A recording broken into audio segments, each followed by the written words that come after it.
નમસ્કાર.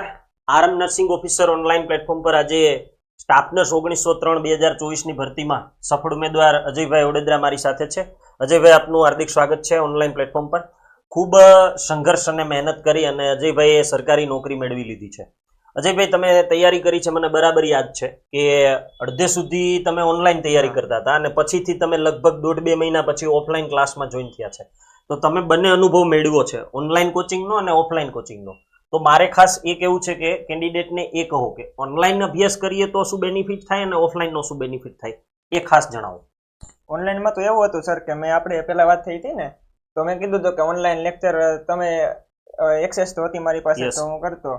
પણ એમાં એવું થાય કે ઘરે કંઈક ને કંઈક કામ આવી જાય ને કોઈક ને કોઈક ભાઈબંધ દોસ્તાર ને એવું આવે તો ઈ કામ એમાં થતું નહીં અને લેક્ચર બરોબર જોવાય નહીં, ટાઈમમાં કોન્સન્ટ્રેશન ના રહે, પાછળ રહી જાય અને ટેસ્ટ દેવામાં એકવાર પાછળ રહી ગયા એટલે પછી હારે થવું તો લગભગ ના જ થવાય. ઓકે, એટલે પછી એવું થયું કે નહીં, હવે ઓફલાઈનમાં હોયો જાવ એમ.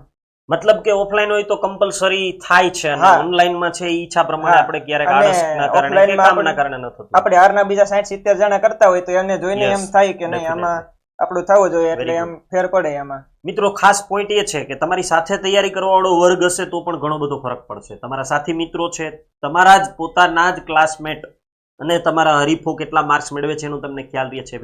છતાં પણ અજયભાઈ, ઓનલાઈન માંથી પણ ઘણા બધા ઉમેદવારો પાસ થયા છે, મેરિટ માંથી આવ્યા છે. તો ઓનલાઈન અભ્યાસ કોઈ કદાચ દૂર છે રાજકોટથી અને અભ્યાસ કરે છે કોન્સન્ટ્રેશન સાથે, તો એમાંથી પણ સફળ થઈ શકે કે નહીં? એ પણ કારણ કે તમે ઓનલાઈન પણ લેક્ચર કર્યા છે, તો પણ થવાય. એમાં કોન્સન્ટ્રેશન હોય આપણું તો કઈ પ્રશ્ન જ નથી. આપણે પણ પછી એમાં ફોકસ આપણો એવો જ હોવો જોઈએ કે નહીં આ મારે કરવાનું જ છે એમ, અને આપણે પરિવારનું બધું જોતા હોય તો એવી રીતના આપણે અંદરથી થવું જોઈએ કે નહીં ભાઈ મારે આ કરવું પડશે એમ. હવે પછી ઘણા ઉમેદવારને એ પણ પ્રશ્ન રહેતો હોય છે કે હવે આ સ્ટાફ નર્સ 1903 જગ્યા હતી, 100 માર્ક્સ ગુજરાતી 100 માર્ક્સ નર્સિંગ જ હતું તો પાસ ન થયા, તો હવે પછીની ભરતીઓમાં કેમ પાસ થવાશે?